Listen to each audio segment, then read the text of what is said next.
Hello everyone, আসসালামু আলাইকুম। কেমন আছেন সবাই? আই হোপ সবাই অনেক বেশি ভালো আছেন। আজ আপনাদের জন্য নতুন আরও একটি রেসিপি নিয়ে চলে এলাম। আজ শেয়ার করব হোটেল স্টাইলে পারফেক্ট মোগলাই তৈরির সহজ একটি রেসিপি। আশা করি রেসিপিটি আপনাদের অনেক বেশি ভালো লাগবে।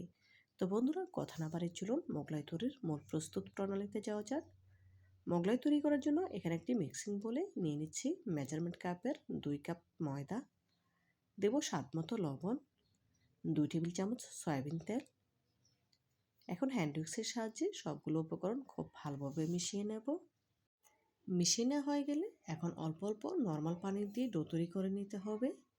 তবে একসাথে খুব বেশি পরিমাণে পানি দেওয়া যাবে না, এতে করে ডো অনেক বেশি নরম হয়ে যেতে পারে। তখন মোগলাইগুলো পারফেক্টভাবে তৈরি করা যাবে না।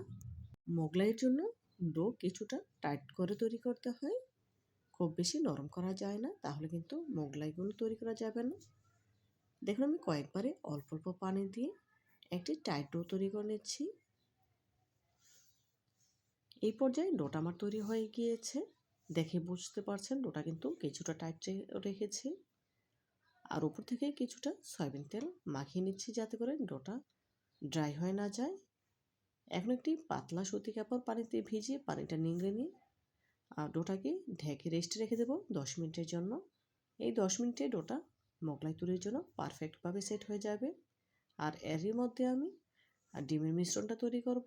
সেজন্য একটি বাটিতে নিয়েছি 1 কাপ পেঁয়াজ কুচি, হাফ টেবিল চামচ কাঁচামরিচ কুচি, 1 টেবিল চামচ ধনেপাতা কুচি, স্বাদমতো লবণ, হাফ চা চামচ ভাজা জিরা গুঁড়া। এখন সবগুলো উপকরণ হাত দিয়ে খুব ভালোভাবে মেখে নেব। এভাবে করে মেখে নিলে কাঁচামরিচের ঝালটা উঠবে আর সাথে পেঁয়াজগুলো নরম হয়ে আসবে। দেখুন, খুব ভালোভাবে মেখে নিয়েছি। এখন এর সাথে অ্যাড করে দেব 2টি ডিম। ডিমগুলো হাত দিয়ে খুব ভালোভাবে মিশিয়ে নেব। আমি হাত দিয়ে চটকে খুব ভালোভাবে মিশিয়ে নিয়েছি, তবে আপনারা চাইলে হ্যান্ড উইক্স দিয়েও কাজটি করে নিতে পারেন, কোনো অসুবিধা নেই। মিশ্রণটি আমার রেডি হয়ে গিয়েছে। আর এরই মধ্যে 10 মিনিট পর ফিরে এলাম।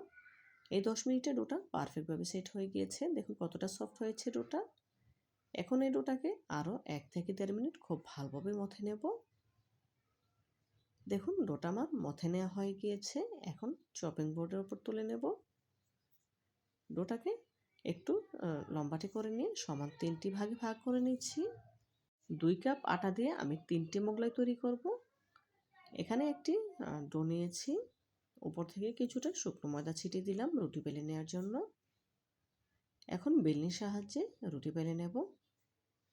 এই রুটিটা আমরা যেরকম রুটি খাই তার থেকেও অনেক বেশি পাতলা করে তৈরি করতে হবে, তা না হলে মোগলাইটা কিন্তু মুচমুচে হবে না। দেখুন, আপনাদের দেখে দিচ্ছি রুটির পুরুত্ব কেমন রেখেছি। দেখুন একদম পাতলা করে বেলে নিয়েছি, আমার আঙুলটি কিন্তু দেখা যাচ্ছে। এমনটা হলেই বুঝতে পারবেন রুটি পারফেক্টভাবে বেলা হয়েছে। আর এদিকে আগে থেকে যে ডিমের মিশ্রণটা আমি রেডি করে রেখেছিলাম, সেখান থেকে 3 ভাগের 1 ভাগ মিশ্রণ দিয়ে দিয়েছি। চামচের সাহায্যে একটু ছড়িয়ে দিচ্ছি। এখন মোগলাইয়ের আকারে শেপ দিয়ে রুটি ভাঁজ দিয়ে নেব। প্রথমে একদিক থেকে ভাঁজ দিয়ে নিচ্ছি।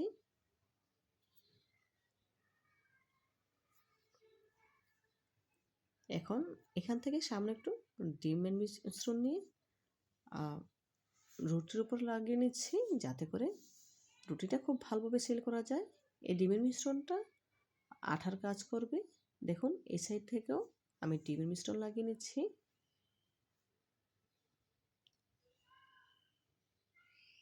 এই সাইড থেকেও এখন ভাঁজ দিয়ে নেব। হাত দিয়ে একটু চেপে চেপে দিচ্ছি যাতে করে ডিমের মিশ্রণটা বের হয়ে না আসে। আবারও এই সাইডটাতে ডিমের মিশ্রণ লাগিয়ে নিচ্ছি আর ভাঁজ দিয়ে নিচ্ছি। একটু চেপে চেপে দিচ্ছি।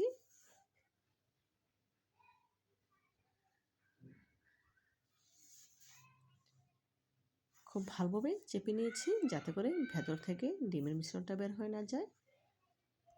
একটি মোগলাই তৈরি হয়ে গিয়েছে। এখন ভেজে নেওয়ার পালা। মোগলাই ভেজে নেওয়ার জন্য চুলায় একটি প্যানে পর্যাপ্ত পরিমাণে তেল গরম করে নিয়েছি আর গরম তেলে মোগলাই ছেড়ে দিচ্ছি। যেই পাশটাতে আমি মোগলাইটা ভাঁজ দিয়েছি ঠিক সেই পাশটাই নিচের দিকে দিয়েছি। এভাবে করে নিচের দিকে দিয়ে ভাজলে মোগলাই থেকে ডিমের মিশ্রণটা বেরিয়ে আসবে না, খুব সুন্দর হবে মোগলাইটা। দেখুন চামচের সাহায্যে মোগলাইয়ের উপরে তেল ছিটিয়ে দিচ্ছি। এভাবে করে গরম তেল ছিটিয়ে দিলে মোগলাইটা অনেক বেশি ফুলকো হবে। দেখুন আমি সব দিক থেকেই তেল ছিটিয়ে নিচ্ছি। এক পাশ যখন ভাজা হয়ে যাবে তখন উল্টে দেব। দেখুন মাশাআল্লাহ মোগলাইটা কতটা ফুলকো হয়েছে। এখন উল্টে নিচ্ছি। মোগলাই উল্টানোর জন্য আমি এখানে দুটি ছাঁকনির ব্যবহার করেছি, যেহেতু মোগলাইটা অনেক বড়। একটিতে উল্টাতে গেলে ঝামেলা হতো, সেজন্য আমি দুটির ব্যবহার করেছি। এপাশ থেকেও তেল ছিটিয়ে নিচ্ছি।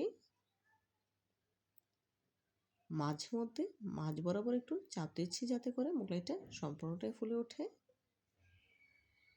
দেখুন আবার উল্টে নিচ্ছি।